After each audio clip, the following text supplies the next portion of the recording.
Question number 14 में diagram इस तरीके से बना हुआ है।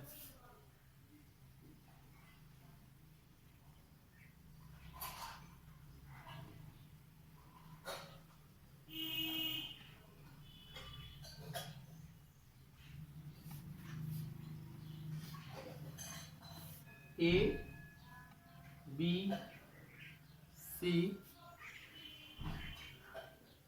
D E F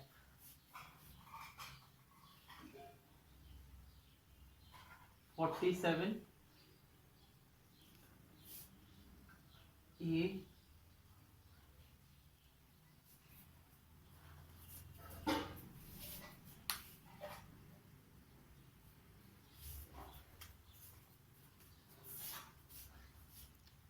51 32। ठीक है, ये सब दिया बेटा। अब देखिए बेटा, ए वाला एंगल हम निकालते हैं। पहले कौन सा एंगल निकालते हैं? दिस एंगल, ए वाला। ठीक है ना, हमें निकालना क्या है? टू फाइंड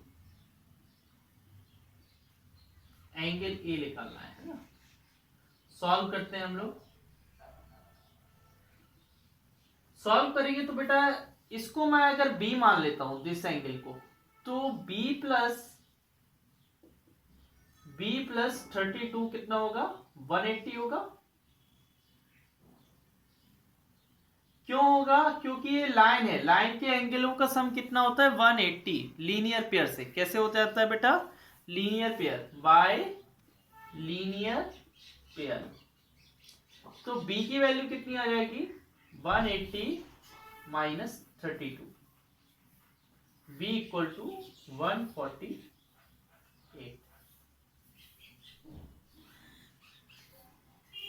अब हम जानते हैं बेटा इन क्वाड्रिलेटरल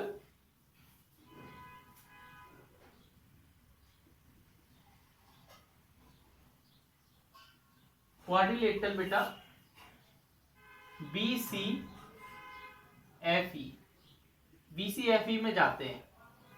इन सारे एंगलों का सम करेंगे तो A plus B plus 47 plus 51, इसके सारे एंगल का सम करेंगे तो बेटा क्वाड्रिलेटरल के सारे एंगल का सम कितना होता है? 360 होता है।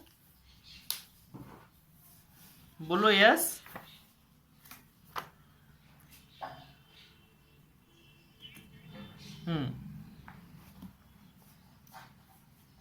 बेटा हमें B की वैल्यू दी है, अभी यार निकालिए। 148 कितनी आई? 148 प्लस 47 प्लस 51 इक्वल टू 360।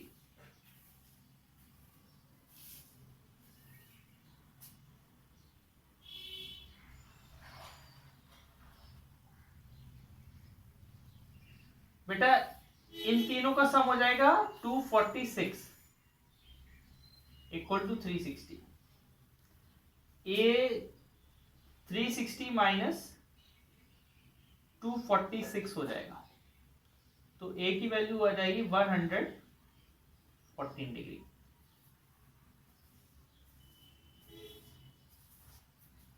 ठीक है ना बेटा, ये आंसर आ जाएगा। ए की वैल्यू आ जाएगी। आपको एंगल ए ही निकालना था ना, तो ए की वैल्यू आ गई है। आप इस तरीके से कर सकते हैं इस क्वेश्चन को। I don't think you have any problem in to solve this type of questions here. Question number 15 पढ़ना बेटा।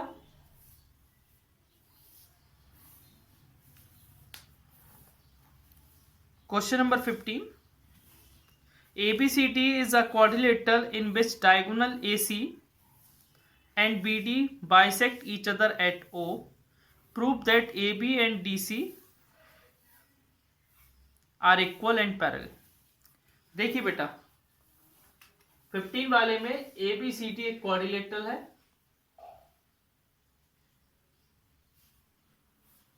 इसमें डायगोनल्स बनी हुई हैं जो ओ पर बाइसेक्ट कर रही हैं, जिसका नाम है ABCD।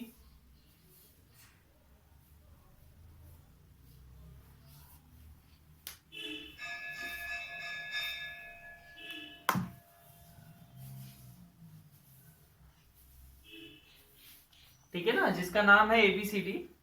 अब इसमें बोला गया है बेटा आपको in which diagonal AC and BD bisect each other. To proof, हमको प्रूफ क्या करना है बेटा,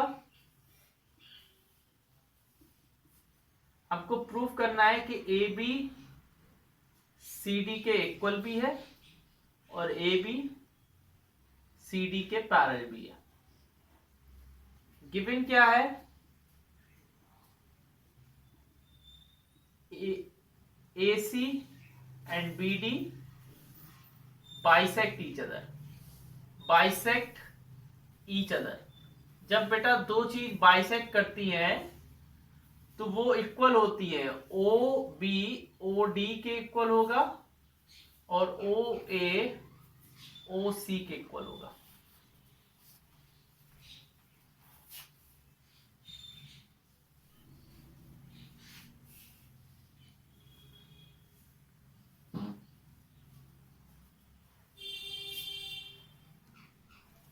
देखिए बेटा प्रूफ करते हैं हम लोग।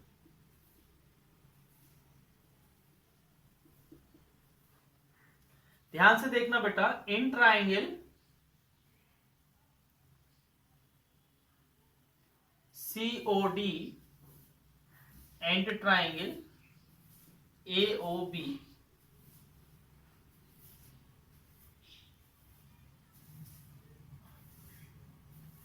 OC इक्वल टू क्या होगा बेटा, OB। देखो मैंने इधर लिखा है ना, OC OB के इक्वल होगा। OD किसके इक्वल होगा, OA। OC OA के इक्वल होगा और OD होगा OB के इक्वल। गिवन, इधर साइड में क्या लिख देंगे, ये दोनों गिवन है। फिर बेटा आपको ये भी पता है एंगल COD एंगल AOB के इक्वल होंगे बाय वर्टिकली अपोजिट एंगल्स। किससे इक्वल होंगे, वर्टिकली अपोजिट एंगल से। अब देखिए बेटा जब ये दोनों एंगल इक्वल हो गए फिर हम क्या करेंगे, ध्यान से देखना, जब ये दोनों एंगल इक्वल होंगे तो ट्राइंगल COD कॉन्ग्रुएंट हो जाएंगे ट्राइंगल AOB के। बेटा जब दो साइड के बीच में एक एंगल होता है तो उसको बोलते हैं SAS कॉन्ग्रुएंस रूल। कौन सा रूल, SAS कॉन्ग्रुएंस रूल। ठीक है, अब आपका एक कॉन्ग्रुएंट होने के बाद आप क्या, अब आप इसमें क्या ले सकते हो, CD इक्वल टू AP। कैसे ले सकते हो, बाय CPCT से, CPCT corresponding part of congruent triangle वो कहलाता है। अब आपको क्या करना है बेटा, आगे क्या करना है, आपको AB बताना है कि AB पैरेलल CD है, तो आप एक एंगल ले लो OCD equal to angle OAB। बेटा ये वर्टिकली अपोजिट, ये कौन से एंगल है, vertically opposite angle, sorry vertically नहीं, अल्टरनेट इंटीरियर एंगल। कौन से एंगल है, अल्टरनेट इंटीरियर। हाँ देखो ये वाला एंगल इस वाले एंगल को जेड बना रहा है, जेड बना रहा है, जेड। जब जेड बनाए तो अल्टरनेट इंटीरियर, बट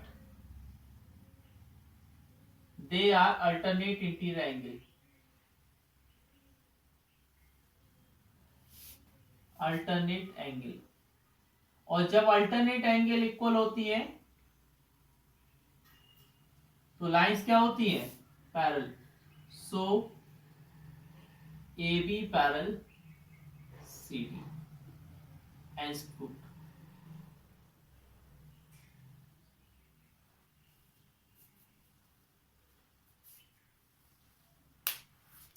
ठीक है, नेक्स्ट क्वेश्चन पढ़िए बेटा, क्वेश्चन नंबर 16।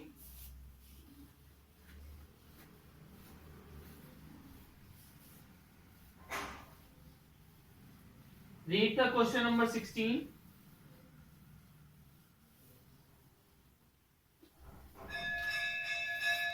हेलो श्रेयांश,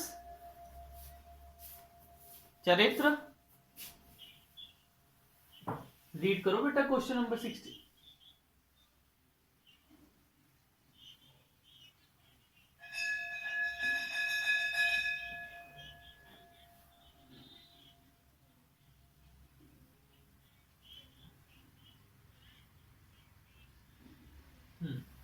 देखिए बेटा,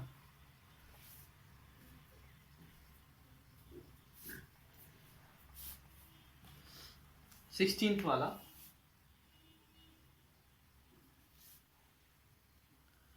ये राइट एंगल बना है,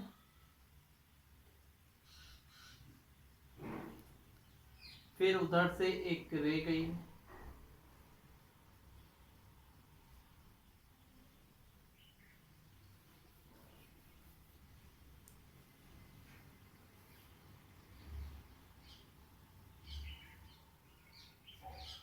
this is 90, A B C D, this is O, this is 60, this is 72. Okay, calculate the angle between the bisector of angle BOC and the bisector of angle AOD.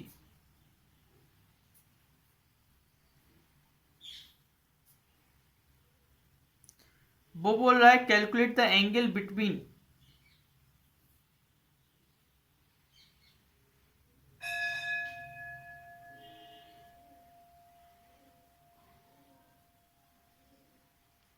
देखो बेटा,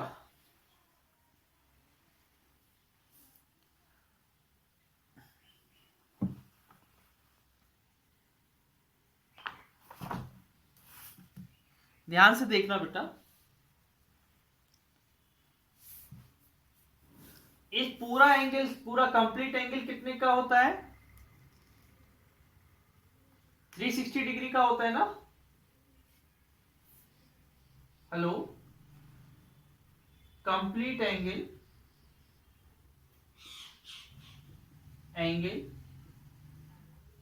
equal to 360 degree. तो इसमें कितने angle बन रहे हैं बेटा? एक बन रहा है एंगल BOC, एक बन रहा है एंगल AOB, एक बन रहा है एंगल AOD, एक बन रहा है एंगल COD। सभी का सम कितना हो गया? 360। एंगल BOC कितना है? 60।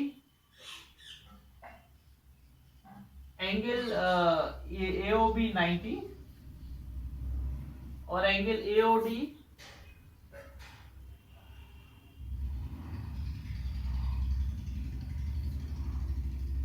AOD 72 और COD पता नहीं, 360। इन सब का सम कितना आएगा?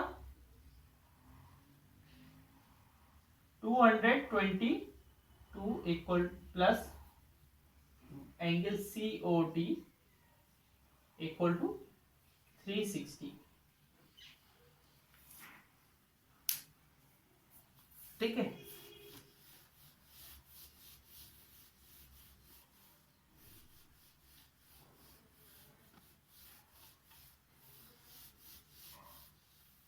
देखिए बेटा,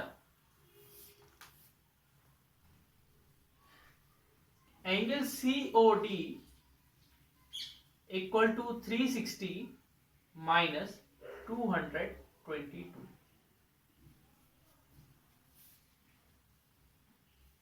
एंगल COD इक्वल टू कितना आएगा बेटा? 138। कितना आएगा बेटा? 138। तो ये नहीं करना है यहाँ पर, ये मैं सिर्फ आपको एक आइडिया बता रहा था कि कभी भी ऐसा आए तो कर सकते हो। लेकिन इस क्वेश्चन में क्या करना है बेटा? एंगल बाइसेक्टर माने होता है कि यहां से इक्वल पार्ट में एंगल, इधर से कोई एक लाइन गई है और वो एंगल को क्या कर रही है, टू इक्वल पार्ट में, इधर से भी एक लाइन गई है और वो क्या कर रही है, टू इक्वल पार्ट में डिवाइड कर रही है। आपको इतना एंगल निकालना है, इतना, समझ गए ना। ए मैंने एक एंगल बाइसेक्टर इधर बनाया, एक एंगल बाइसेक्टर मैंने इधर बनाया, फिर आपको इतना एंगल निकालना है,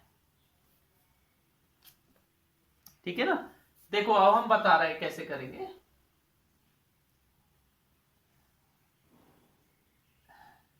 देखो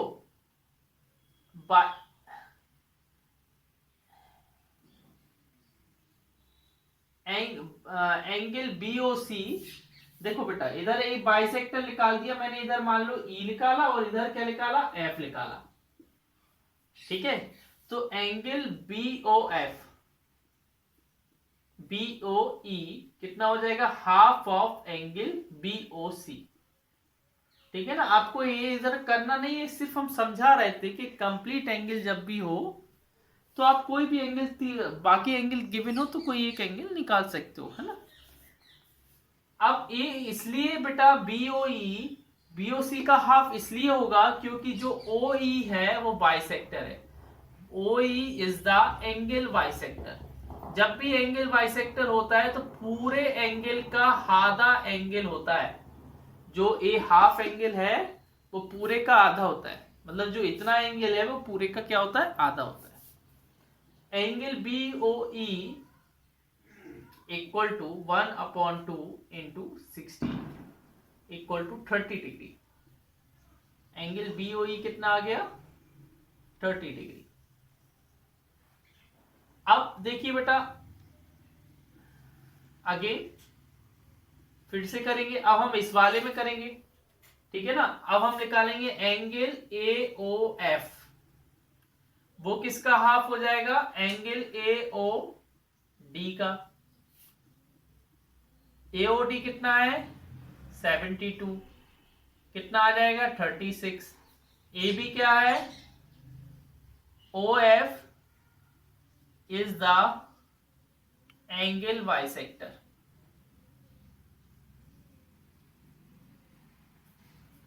ठीक है ना। अब देखिए बेटा हमें एंगल बिटवीन द बाइसेक्टर, इन दोनों बाइसेक्टर के बीच के एंगल निकालना है, ठीक है ना। एंगल बिटवीन द बाइसेक्टर, दोनों बाइसेक्टर के बीच का एंगल क्या आएगा बेटा, हम तीनों को ऐड कर देंगे। इतना कितना आया, एंगल बीओई प्लस एंगल एओएफ, पहले एओबी करेंगे फिर करेंगे एओएफ। एक ए बन रहा है बेटा, एक ए बन रहा है और एक ए बन रहा है, तीन एंगल बन रहे हैं दोनों बाइसेक्टर के बीच में। ए कितना आया था 30, ए 36, ए 90 है और ए 36 है, तीनों का सम करेंगे तो 156 डिग्री आ जाएगा। कितना आ जाएगा 156। अंडरस्टैंड।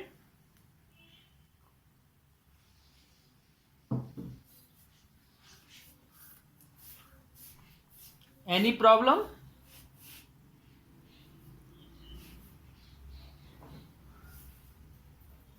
नेक्स्ट चैप्टर करें फिर।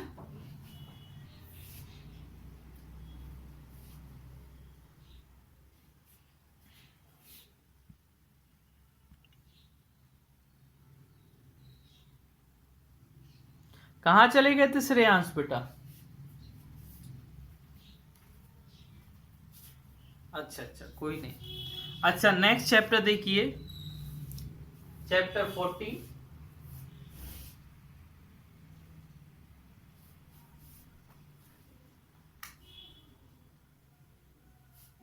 ठीक है ना।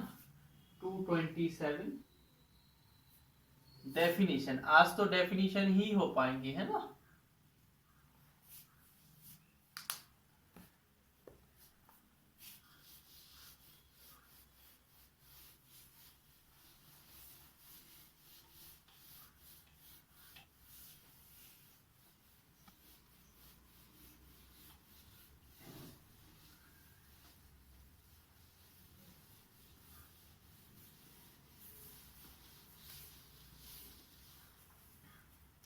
देखिए बेटा, यूनिट 5 चैप्टर 14, यूनिट 5 क्या है? मेंसुरेशन। मेंसुरेशन में 3-4 चैप्टर आ जाते हैं आपके। मेंसुरेशन,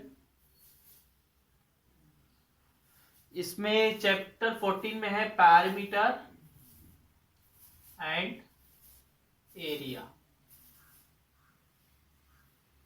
ठीक है, अब मैं आपको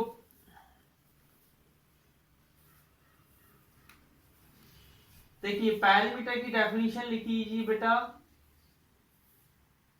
पैरामीटर क्या होता है?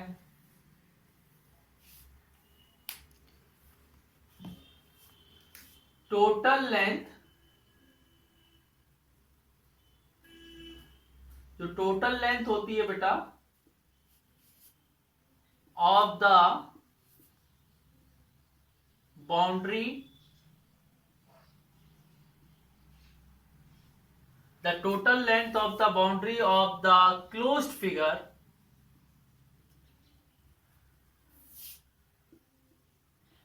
किसी भी क्लोज्ड फिगर की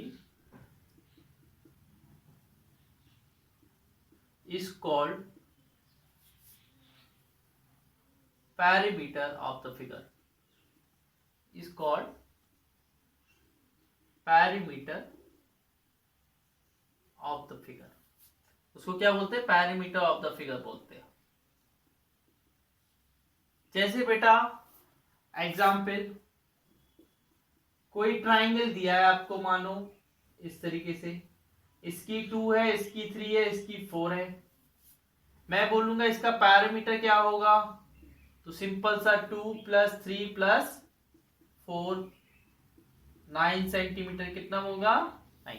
अब ये सेंटीमीटर है कि मीटर है, ये डिपेंड करता है कि साइड किस पे है, सेंटीमीटर पे है कि मीटर पे है।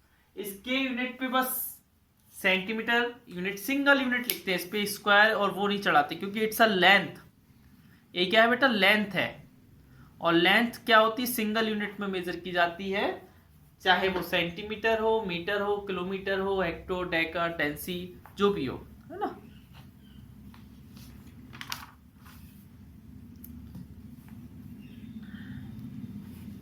देखिए बेटा,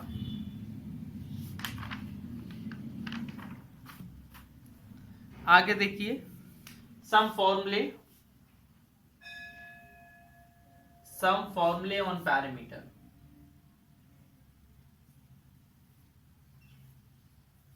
ऑन पैरामीटर,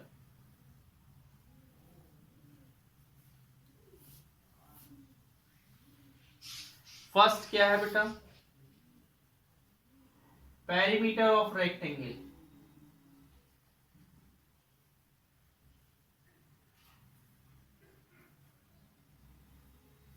रेक्टेंगल होता है 2 × L + B, और इसका रेक्टेंगल का शेप होता है ऐसा, ए L होती है, ए B होती है। ठीक है,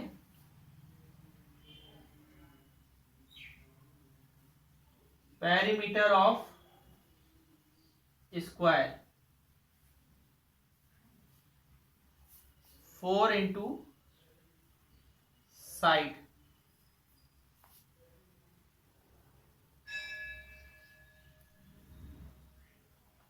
ठीक है ना। 4 × साइड, इसको क्या एक साइड बोल देते हैं ना, ये साइड होती है। ए स्क्वायर की ऑल साइड्स इक्वल होती है ना, ऑल साइड्स इक्वल, इसलिए 4 × साइड। ठीक है, एक और लिखवा देता हूं, पेरीमीटर ऑफ ट्राइंगल,